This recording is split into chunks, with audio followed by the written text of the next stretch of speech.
परमेश्वर ने इंसान को अपने अक्स और रूप में बनाया और जब हम पाप के कारण उस रूप से बदल गए तो परमेश्वर इंसान बनकर आ गए ताकि हमें इंसान का सही रूप और काम दिखा सकें। पवित्र आत्मा हमारे अंदर इसीलिए है कि हम उस असली रूप की पहचान भी करें और उसमें दिन प्रतिदिन ढलते भी जाएं। एक विश्वासी की दूसरों के लिए यही जिम्मेवारी है और ये जिम्मेवारी क्या है, आज हम इसी विषय पे बात करेंगे। पहले सुनते हैं परमेश्वर का वचन। सोल्व एंड शलोम टीम की तरफ से आप सबको क्रिसमस की बहुत बहुत मुबारक हो।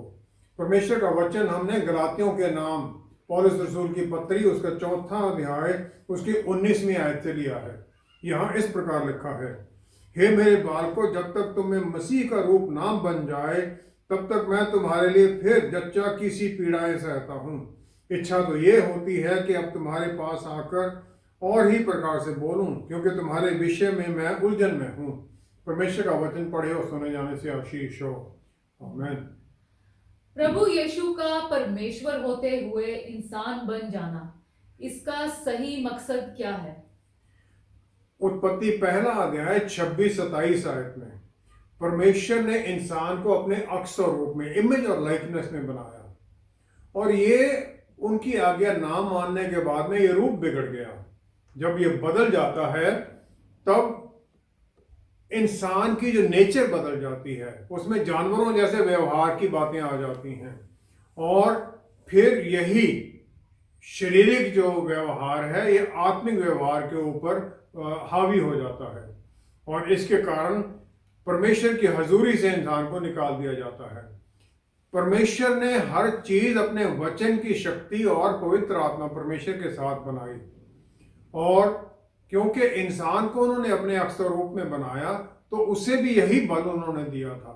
उत्पत्ति 2 अध्याय 23-24वीं आयत में ईव को देखने के बाद में आदम ने कह दिया, अब ये मेरी हड्डियों में की हड्डी और मेरे मांस में का मांस है, इसलिए इसका नाम नारी होगा, क्योंकि वह नर में से निकाली गई है। लेकिन पाप आने के बाद में ये सब बदल जाता है। उत्पत्ति 3 अध्याय 12-13 आयत में हम देखते हैं परमेश्वर की आज्ञा ना मानने के पाप के बाद में सब कुछ बदल जाता है। आदम ईव को ब्लेम कर देता है उस फल के बारे में, और ईव सांप को ब्लेम करती है कि उसने मुझे फल दिया तो मैंने खा लिया। और ये जो मॉरल डिक्लाइन है, जो ये डाउनवर्ड स्लाइड है, ये चलता जाता है। फिर निर्गमन 20 में 18 से 20 आयत में हम देखते हैं परमेश्वर ने मूसा को 10 आज्ञाएं दी, और क्योंकि माउंट साइनाई के ऊपर लोगों ने देखा बादल गरजने जैसी आवाजें, बिजली चमकने की आवाज, ट्रम्पेट की आवाज, और पर्वत के ऊपर धुआं निकल रहा था, तो इजरायली लोग डर गए। ऐसा डर उनके मन में भर गया कि उन्होंने मूसा से कहा कि तू ही हमसे बातें कर, तब तो हम सुन सकेंगे, परंतु परमेश्वर हमसे बातें ना करे, ऐसा ना हो कि हम मर जाएं। परमेश्वर से बात करने से भी इंसान डरने लग गया। 10 आज्ञाओं का पहला हिस्सा परमेश्वर के बारे में है, और बाकी जो है वो इंसान के लिए इस धरती पर जीवन के बारे में है, इंटरपर्सनल रिलेशंस के बारे में है। जो पाप में डूबा हुआ इंसान है वो परमेश्वर को समझ ही नहीं पाता है, उसके प्यार के बारे में नहीं जान पाता है, और उसके नजदीक होने की बजाय उससे छुपता है, और छुपता भी किससे? उस परमेश्वर जो सब कुछ जानते हैं। और फिर हम अपनी कोशिश से उनके नजदीक जाने की कोशिश करते हैं, अपनी टर्म्स पर उनके नजदीक जाना चाहते हैं। उत्पत्ति 11 की 4थी आयत में हम देखते हैं लोगों ने एक शहर बनाया, और फिर उसमें एक टावर बनाया जिसकी जो ऊंचाई थी, जो टॉप था उसका, स्वर्ग तक पहुंचाने की कोशिश की गई। उन्होंने कहा कि हम अपने लिए एक नाम बनाएं ताकि हम अपने आप परमेश्वर तक पहुंच सकें। लेकिन परमेश्वर ने इंसान को छोड़ा नहीं, हर पल उनकी आंखें उस पर लगी हुई थी, और वो मूसा को कहते हैं कि मिस्र भेजने से पहले कि मेरे लोगों की पुकार मेरे कानों में पहुंची, उनके दुख की आवाज मेरे पास पहुंची है। निर्गमन 3 अध्याय 7वीं आयत में परमेश्वर मूसा को कहते हैं वही कि जो लोग मिस्र में हैं, मेरे लोगों का दुख मेरे कानों में पहुंचा है। परमेश्वर अपना प्यार क्रिएशन में जाहिर करते हैं कितना उनके मन में दुख और दर्द होता होगा जब वो हर दिन अपने लोगों को दुख सहते हुए देखते हैं। परमेश्वर की तरफ से जो संदेश है अपने प्रॉफिट नबियों के द्वारा दिया गया या फिर मूसा के द्वारा दिया गया लोगों को वापस रास्ते पर लाने के लिए। गलातियों की पुस्तक 4 अध्याय 4-5 चौथी 5वीं आयत में अगर हम देखें, गलातियों की पुस्तक उसका 4 अध्याय 4-5वीं आयत में, परंतु जब समय पूरा हुआ तो परमेश्वर ने अपने पुत्र को भेजा जो स्त्री से जन्मा और व्यवस्था के अधीन उत्पन्न हुआ, ताकि व्यवस्था के अधीनों को मोल लेकर छुड़ा ले और हमको लेपालक होने का पद मिले। उसे अडॉप्टेड पुत्र बनाने का उन्होंने हमें ये अधिकार दे दिया, पुत्र बन गए हम उनके। यूहन्ना 3 की 16-17 आयत में हम देखते हैं परमेश्वर ने प्यार ऐसा किया दुनिया से, अपने बेटे को भेज दिया। अनइमेजिनेबल प्यार है वो कि लोगों को बचाने के लिए वो अपने बेटे को कुर्बान करना चाहते हैं। लेकिन 17वीं आयत में ये लिखा है कि परमेश्वर ने अपने बेटे को दुनिया को कंडेम करने के लिए नहीं भेजा, उन्होंने भेजा ताकि उनके द्वारा सबको बचाया जा सके, ताकि जो पहले की अदन बाग की जो ग्लोरी थी, महिमा थी इंसान की, वो उसे दी जा सके, जो फर्स्ट एडम की महिमा थी। परमेश्वर के पुत्र का आना इस दुनिया में वो लोगों के माइंडसेट को चेंज करने के बारे में है। पहला है परमेश्वर प्यार करने वाले हैं और वो कोई क्रोधित परमेश्वर नहीं है जो कि सदा दंड देने के लिए तैयार हैं। एजेकियल नबी की पुस्तक उसका 33 अध्याय उसकी 11वीं आयत, एजेकियल नबी की पुस्तक 33 अध्याय उसकी 11वीं आयत में लिखा है, मैं दुष्ट के मरने से कुछ भी प्रसन्न नहीं होता, परंतु इससे कि दुष्ट अपने मार्ग से फिरकर जीवित रहे। परमेश्वर किसी दुष्ट से भी मरने से खुश नहीं होते हैं। अगला है कि कोई भी इंसान परमेश्वर को अपने अच्छे कामों से प्रसन्न नहीं कर सकता है, क्योंकि जो पाप की प्रवृत्ति है हमारी, उसके कारण हमारे अंदर जो पाप है वो बहुत ज्यादा है और अच्छाई से बहुत ज्यादा है, कहीं ज्यादा है। उत्पत्ति 2 अध्याय 2-3 आयत में परमेश्वर ने 7वें दिन आराम किया। ये मतलब ये था कि सब कुछ मैंने कर दिया है, अब तुम काम जो करते हो करो और मेरा जो ये काम मैंने कर दिया इसमें आनंद उठाओ, इसमें आनंदित होकर जीवन बिताओ। परमेश्वर के पुत्र ने वो सब कुछ सह लिया हमारे पापों के कारण, सलीब के ऊपर मौत को ले ली, ताकि हम उनके पूरे किए गए कामों में रेस्ट कर सके। जब उन्होंने कहा पूरा हुआ तो वो हो गया। हम अपने एफर्ट से परमेश्वर को खुश करने की कोशिश ना करें। चौथा है प्रभु यीशु दुनिया को जीतने के लिए नहीं आए, लेकिन जो लॉस्ट शीप हैं, जो खोई हुई भेड़ें हैं, जो उनके बाड़े की नहीं हैं, उन्हें भी परमेश्वर के पास ले जाया जा सके। वो एक केयरिंग, प्यार करने वाले चरवाहे के रूप में यहाँ पर आए, ताकि वो कुछ दें, कुछ लेने के लिए नहीं आए। वो आखिर में लूका 1:31 आयत में हम देखते हैं, उन्होंने अपने बेटे का नाम स्वर्गदूत के द्वारा बता दिया, यशुआ, जो कि उनके काम के बारे में और उनके आने के मकसद के बारे में बताता है। ये यशुआ शब्द जो है इसके 2 हिस्से हैं। या है पहला जो कि याहवे का शॉर्ट है, जो कि निर्गमन 3:14 में और मूसा को परमेश्वर ने अपना नाम बताया था। और दूसरा है याशा। याशा का मतलब है छुटकारा देना, बचा लेना या डिलीवर करना। तो यीशुआ का मतलब है छुटकारा देने वाला। प्रकाशित वाक्य 19 आयत में हम देखते हैं प्रभु यीशु दोबारा जो दूसरी बारी आते हैं तो उनका नाम लिखा गया राजाओं का राजा और प्रभुओं का प्रभु, जो उनकी जान पर नाम लिखा हुआ है। लेकिन 12वीं आयत में हम देखते हैं उससे पहले उनके सर पर बहुत मुकुट हैं और उनका एक नाम लिखा हुआ है जो कोई भी, उनके अलावा कोई भी उस नाम को नहीं जानता है, क्योंकि परमेश्वर के पुत्र हैं। उनका जो कंप्लीट रोल क्या है इस दुनिया के बारे में वो कोई नहीं जानता है। सिर्फ पिता, पुत्र और पवित्र आत्मा परमेश्वर उनके सही रोल को जानते हैं। प्रकाशित वाक्य 1 अध्याय 11वीं आयत में वो कहते हैं, मैं अल्फा और ओमेगा हूं, फर्स्ट एंड द लास्ट। वो क्रिएटर है, छुटकारा देने वाला है और अल्टीमेट रूलर है इस दुनिया का। फिलिपियों की पुस्तक 2 अध्याय 9वीं 10वीं आयत में, फिलिपियों की पुस्तक उसका 2 अध्याय 9वीं 10वीं आयत, इसमें हम देखते हैं, इस कारण परमेश्वर ने उसको अति महान भी किया और उसको वह नाम दिया जो सब नामों से श्रेष्ठ है, कि जो स्वर्ग में और पृथ्वी पर और पृथ्वी के नीचे हैं वे सब यीशु के नाम पर घुटना टेकें और परमेश्वर पिता की महिमा के लिए हर एक जीव अंगीकार कर ले कि यीशु मसीह ही प्रभु है।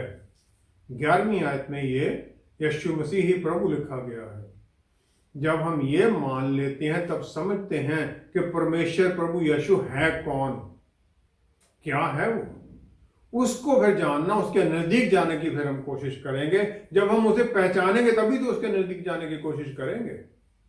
पौलुस रसूल का हमारे अंदर मसीह यीशु का रूप बनाने के लिए जच्चा की पीड़ा सहने का क्या कारण और अर्थ है?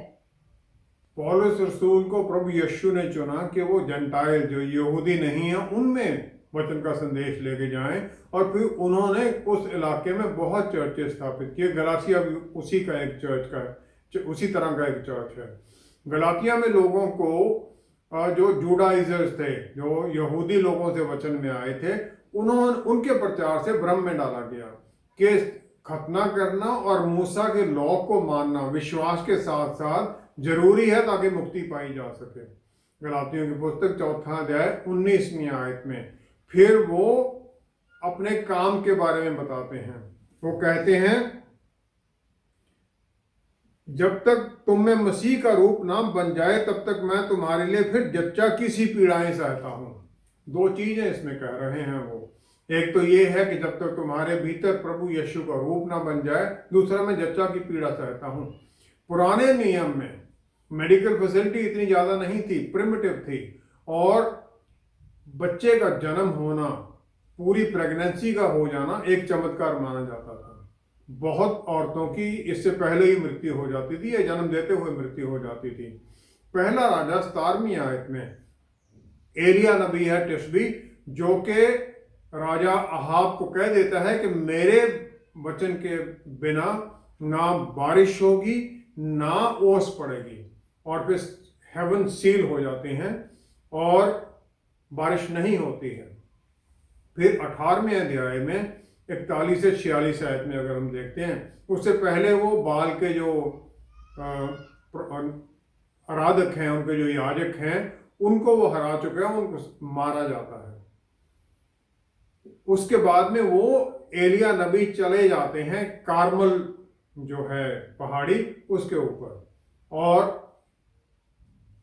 अपना जो मुंह है वो घुटनों के बीच में ले लेते हैं। यहाँ लिखा गया हिंदी में कि वो लेट जाता है और मुंह घुटनों में कर लेता है। एक्चुअल जो है वो स्क्वाटिंग पोजीशन है, स्क्वाट ना बैठा हुआ है, स्क्वाट करके बैठा और ऐसे मुंह बीच में कर लेता है। लेकिन ऐसा ही अनयूजुअल पोस्चर उसने क्यों अपनाया? उस समय, उन दिनों में जो औरत जन्म देने के लिए, बच्चे को जन्म देने के लिए होती थी, वो स्क्वाट करती थी, क्योंकि उस समय फैसिलिटीज तो नहीं थी, लेबर चेयर वगैरह नहीं था। वो स्क्वाट करती थी, उसे पुश करना होता था जब तक ये बच्चा जन्म ना ले। बच्चा का जन्म एक चमत्कार था, और इसी तरह उस चमत्कार के लिए एलिया नबी भी मेहनत करता है। वो स्क्वाट पुश करता है, जोर लगाता है वो परमेश्वर के सामने प्रार्थना में, और फिर वो भेजता है अपने सर्वेंट को। 7वीं बार आके उसे बताता है कि एक हाथ के साइज का बादल समुद्र के ऊपर उठ रहा है, और उसके बाद में पूरा जो स्काई है, पूरा आसमान काला हो जाता है बादलों से, और बारिश होती है। हमारे जीवन में भी बहुत बार जब हम प्रार्थना करते रहते हैं, पूरा जोर लगाते हैं, तो कुछ छोटी आशीष आती है, वो बादल, हाथ जितना बादल, और हम सोचते निराश हो जाते हैं कि नहीं, परमेश्वर ने कुछ नहीं किया है, जबकि उसके साथ ही पीछे बारिश आने वाली होती है और हम उसको गंवा देते हैं। बने रहें, उस पोस्चर में बने रहें, जोर में लगे रहें। प्रभु यीशु को मानना, अपनी मुक्तिदाता मानना, एक नया जन्म है, और ये भी एक चमत्कार के अनुसार ही है। और जो हर एक एवेंजलिस्ट जो जाता है किसी को वचन सुनाने के लिए, वो अपनी प्रार्थनाओं के द्वारा, अपने एफर्ट्स के द्वारा इसी प्रकार वो लेबर करता है। लूका 24 में 47 से 49 आयत में प्रभु यीशु ने चेलों को कहा कि तौबा और वो कहते हैं पापों की क्षमा का प्रचार उसी के नाम से किया जाएगा, सब जातियों में मन फिराव और पापों की क्षमा का प्रचार। लेकिन फिर वो कहते हैं जिसकी प्रतिज्ञा मेरे पिता ने की है मैं उसको तुम पर उतारूंगा, पर जब तक स्वर्ग से समर्थ ना पाओ तब तक तुम इसी नगर में ठहरे रहो। जब तक समर्थ ना पाओ प्रार्थना में लगे रहो, यहीं रहो। मार्कुस 16 की 20 आयत में प्रभु यीशु ने जो चेलों के काम थे, जो वो वचन सुनाते थे, उनको चमत्कारों और चिन्हों के द्वारा कंफर्म करते रहे, उनके साथ साथ चलते थे। उत्पत्ति 11 की 6 आयत में जब लोग बाबल का टावर बना रहे थे तो परमेश्वर ने आके देखा, उन्होंने कहा कि अब लोग इनके मन एक हैं और भाषा भी इनकी एक है और उन्हें ऐसा ही काम आरंभ किया और अब जो कुछ वे करने को यत्न करेंगे इससे कुछ भी उनके लिए अनहोना ना होगा। One accord, one mind. और प्रार्थना में जब हम जुड़ जाते हैं तो ये कुछ भी असंभव नहीं है। प्रभु यीशु ने वचन में वायदा किया है जहां 2 या 3 मेरे नाम में जुड़ेंगे मैं होऊंगा। जहां 2 सहमति में होंगे वो हो जाएगा। सिर्फ 2 ही सहमति में होंगे, ज्यादा लोग सहमति में होंगे तो कितना कुछ हो सकता है। प्रभु यीशु के वचन में जब हम चलते हैं, उनकी बातों में हम यकीन करके चलते हैं, तब फिर हम लेबर करते हैं। फिर हम वो जिस प्रकार एलिया नबी ने किया, जिस प्रकार पौलुस रसूल करते हैं कि तुम्हारे भीतर प्रभु यीशु जन्म ले ले, तुम्हारे भीतर आ जाएं। हमारे भीतर प्रभु यीशु का आ जाना, हमारे मन में बैठ जाना, यही तो असली रिजल्ट है उस मैसेज के, गॉस्पेल के मैसेज का। और फिर हम एक दूसरे को सहायता करते हुए उनको आगे बढ़ने में सहायता करते रहें। और फिर हम जब प्रभु यीशु हमारे भीतर आ जाते हैं तब फिर वो काम हम कर सकते हैं जो प्रभु यीशु ने किए, बल्कि इससे भी बड़े काम। जो ये लेबर है, ये वही औरत का बच्चे को जन्म देने के बारे में है, चमत्कार के बारे में है। जब हम फिर उस प्रकार प्रार्थना में लेबर करते हैं तो चमत्कार अपने आप होते हैं। हमारे जीवन में इस बदलाव के साथ क्या कुछ होना चाहिए ताकि हम इसे सही रूप में प्राप्त कर सकें?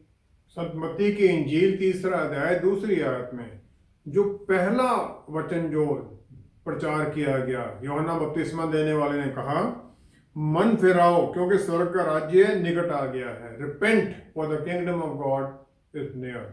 मत्ती 4 की 17वीं आयत में प्रभु यीशु ने भी यही मैसेज दिया, मन फिराओ स्वर्ग राज्य नजदीक है।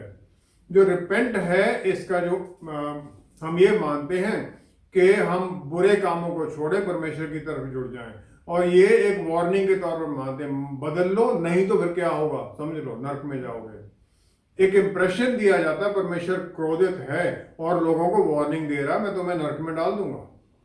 जो ग्रीक भाषा का शब्द है जो रिपेंट जिसका ट्रांसलेशन है वो है मेटानोइयो। मेटानोइयो में जब 2 हिस्से हैं, पहला मेटा है, इसका मतलब है बदलना। नोइयो का मतलब है माइंड या सोचने को बदलना।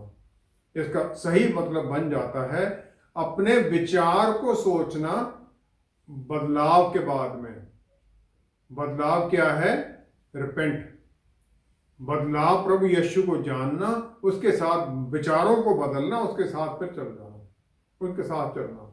मतलब है हर अपने विचारों को अलग, सोचने का तरीका अलग हो जाना, क्योंकि स्वर्ग राज्य अब नजदीक आ गया है। हम सोचना ही अपना बदली करें। क्या सोचने का बदलाव है? 19वीं आयत में, 4 अध्याय उसकी 19वीं आयत में प्रभु यीशु साइमन जो पीटर हैं उन्हें उनके भाई एंड्रू को बुलाते हैं। वो कहते हैं मेरे पीछे चले आओ, मैं तुमको मनुष्यों को पकड़ने वाला बनाऊंगा। मनुष्यों को पकड़ने वाला, ये क्या बदलाव है? ये एक नया उनके मन में बदलाव डालने वाला है। ये मछलियां जो अपने बारे में सोचते हो उसको छोड़ो, लोगों के बारे में सोचो। लूका 17 की 20-21वीं आयत में प्रभु यीशु ये कहते हैं, फिर लूका 17 उसकी 20-21वीं आयत, परमेश्वर का राज्य दृश्य के रूप में नहीं आता, परमेश्वर का राज्य तुम्हारे बीच में है, इज विद इन यू। जिस राज्य के बारे में वो बुलाते हैं वो एक विश्वासी के अंदर है, उसके भीतर है, बाहर दिखाई नहीं देता है। अगर ये मुझ में है, मेरे अंदर है, तो मेरे अंदर उसका कुछ ना कुछ तो बदलना चाहिए ना। ये जो नया राज्य मेरे अंदर आता है, ये पाप के राज्य से अलग है। और यही रिपेंटेंस के बारे में है। यूहन्ना पहला अध्याय 12वीं आयत में प्रभु यीशु को यूहन्ना नबी आइडेंटिफाई करते हैं कि वो शब्द है, जो शब्द परमेश्वर था, परमेश्वर के साथ था, वो मनुष्यों की ज्योति है, उसमें जीवन है, अंधेरा उसको उसके ऊपर जय नहीं पा सका, वो सच्ची रोशनी है, इस दुनिया को रचने वाला है। फिर उनकी वो जो पहचान है, विश्वासी की पहचान, उनके अंदर क्या है? वो कहते हैं जो उन्हें those who receive him and believe in his name, विश्वास करना है और उन्हें ग्रहण करना है। नाम को उनके, नाम उनकी आइडेंटिटी, पहचान को दर्शाता है। हम विश्वास में उनकी पहचान को अपने ऊपर लेते हैं जब हम उन पर विश्वास करते हैं और उन्हें ग्रहण करते हैं। जो चेंज है फिर ये क्या है? पहली चेंज है हम परमेश्वर के बारे में सोचते हैं, उसे बदलें। परमेश्वर क्रोधित नहीं है, वचन में लिखा परमेश्वर प्यार है और वो मुझसे प्यार करते हैं। उन्होंने मुझे चुना, इसलिए नहीं चुना कि मैं बहुत अच्छा था, मेरे पापों के, मेरे गलतियों के बावजूद उन्होंने चुना और वो मेरी बातों को, प्रार्थनाओं को सुनने के लिए तैयार हैं। जो भी कुछ मैं उनको खुश करने के लिए करता हूं, वो इसलिए नहीं करता कि वो उनको खुश करना, वो पहले ही खुश है मेरे साथ। भजन संहिता 31, 19, 20वीं आयत में हम देखें, यहां लिखा है, तेरी भलाई क्या ही बड़ी है जो तूने अपने डरइयों के लिए रख छोड़ी है।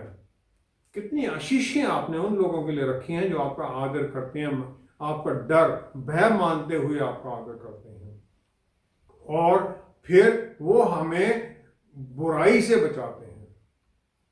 पहला कुरिन्थियों 2 अध्याय उसकी 9वीं आयत, तो यहां लिखा है, जो बातें आंख ने नहीं देखी और कान ने नहीं सुनी और जो बातें मनुष्य के चित्त में नहीं चढ़ी, वे ही हैं जो परमेश्वर ने अपने प्रेम रखने वालों के तैयार की हैं। जो हमने कभी सोचा भी नहीं वो देना चाहते हैं। जो हमसे प्यार करता है उसे प्यार करना आसान हो जाता है, बनिस्बत इसके कि जो हमसे क्रोधित है। व्यवस्था विवरण ड्यूटोनॉमी 6 अध्याय 5वीं आयत में आज्ञा है, परमेश्वर को अपने पूरे मन से, पूरे जीव से, हार्ट, माइंड एंड सोल, और पूरे बल से उसे प्यार करो। मन है, माइंड है विचार के बारे में, मैं इसको बदल सकता हूं, अपने विचारों को मैं बदल सकता हूं, ये मेरे अंदर है। कैसे? पढ़कर, वचन को पढ़ूं, वचन के ऊपर मनन करूं, इसके ऊपर सोचता रहूं तो विचार मेरे बदलेंगे।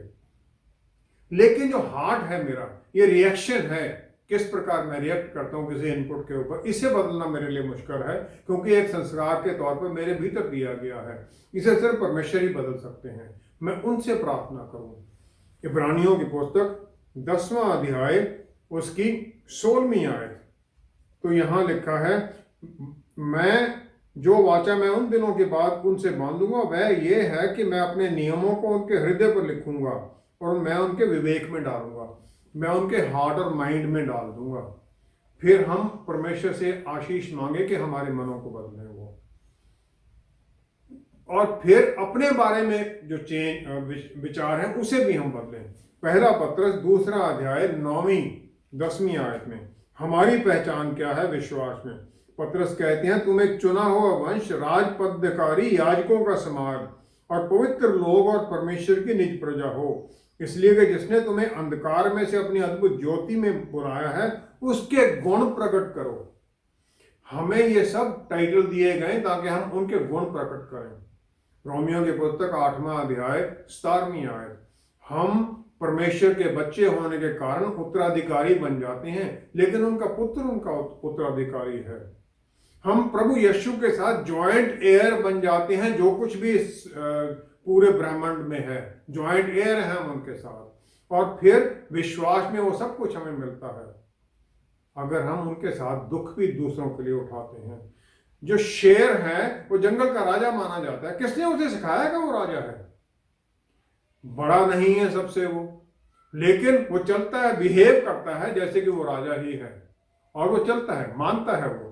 क्या हम इस प्रकार अपने आप को प्यार करते हैं? इस प्रकार हम मानते हैं कि हम ये सब अधिकार हमें मिले हैं?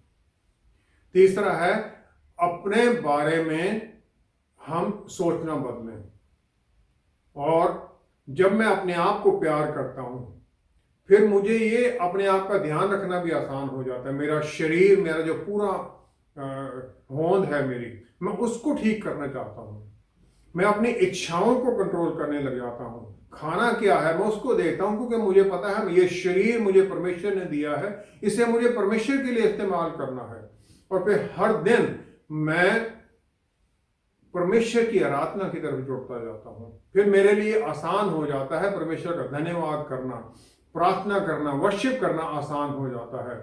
और चौथा है, तीसरा है, दूसरों के बारे में अपने विचार बदलो। यूहन्ना 10:16 में प्रभु यीशु कहते हैं कि भेड़ें हैं जो इस बाड़े की नहीं हैं, मुझे उन्हें भी लेके आना है। तो फिर मेरा कोई दुश्मन नहीं रह जाता, क्योंकि परमेश्वर की भेड़ें हैं वो, मुझे उनको लेके आना है। परमेश्वर एटीट्यूड में चेंज चाहते हैं, और पौलुस रसूल ने यही कह दिया थिस्सलुनीकियों की पत्री में, पहला थिस्सलुनीकियों उसका 5वां अध्याय 16वीं आयत से आगे कहते हैं, सदा आनंदित रहो, निरंतर प्रार्थना में लगे रहो, हर बात में धन्यवाद करो, क्योंकि तुम्हारे लिए मसीह यीशु में परमेश्वर की यही इच्छा है। प्रार्थना करते रहो, आशीष में लगे रहो, यही इच्छा है परमेश्वर की। जब परमेश्वर मेरे भीतर आ जाते हैं, तब फिर मैं ये सब करने लग जाता हूं। मैं धन्यवाद करता हूं कि आप मेरे भीतर हैं, मैं उनके बल में चलता हूं, उनकी आशीष में चलता हूं। जब तक मेरे भीतर प्रभु यीशु नहीं है, मैं उनकी मौजूदगी को महसूस, सोचते ही नहीं कि मेरे साथ हैं, तो बदलाव नहीं आता है। यहूदी लोग सिर पर वो किप्पा पहनते हैं इसलिए कि वो ये मान के चलते हैं परमेश्वर हमारे साथ है, वो याद कराने के लिए है। फिर जब हम ये मान लेंगे प्रभु यीशु मेरे भीतर है, तो मेरे विचार भी शुद्ध होंगे, मैं बोलूंगा वो भी पवित्र होगा, काम भी पवित्र करूंगा, सब कुछ अच्छा ही करने की कोशिश करूंगा। क्रिसमस का सही मतलब यही है। अदरवाइज क्रिसमस में हम चर्च में गए, सुन के आ गए, कुछ फायदा नहीं हुआ। सही क्रिसमस प्रभु यीशु का हमारे भीतर पूरी तरह से जन्म ले लेना है। आइए हम प्रार्थना करें। पिता परमेश्वर, हम आपका धन्यवाद करते हैं। धन्यवाद ऐसी आशीषों के लिए कि प्रभु यीशु आप हमारे भीतर हैं। पवित्र आत्मा परमेश्वर हमें उस अक्सर रूप में बदलते जाते हैं जो आपने हमें दिखाया इस वचन के द्वारा। पवित्र आत्मा परमेश्वर हमारे मनों पर लिख दीजिए वचन, ताकि हम वचन को समझने वाले, हमें समझाइए वचन की गहराइयाँ, फिर हम उनमें चलने वाले बने। हमें सहायता कीजिए कि हम पवित्रता के रास्ते पर चलें। जितने लोग हम जुड़े हुए हैं, हम सब इसी आशीष में चलना चाहते हैं, और तभी तो फिर ये क्रिसमस का दिन, प्रभु यीशु का इस दुनिया में आना हमारे लिए सफल हो जाता है, हमारा जीवन बदल जाता है, हम दूसरों के लिए आशीष का कारण बनते हैं। पिता परमेश्वर, ये सब आशीषें हम आपके प्यारे बेटे प्रभु यीशु के पवित्र नाम में मांगते और पा लेते हैं। आमीन, आमीन, आमीन। हमें प्रभु यीशु को ग्रहण करना सही में हमारे व्यवहार को पूरी तरह से बदलने लगता है, और फिर हम पवित्र आत्मा परमेश्वर द्वारा उसी अक्स और रूप में आने लगते हैं जिसमें हमें सदा के लिए उनकी हजूरी में रहना है। हम आप सबको बड़े दिन की यानी क्रिसमस की बधाई देते हैं और प्रार्थना करते हैं कि आप दिन प्रतिदिन प्रभु यीशु में बढ़ते जाएं। Thank you so much for watching. Until next time, stay blessed. Shalom.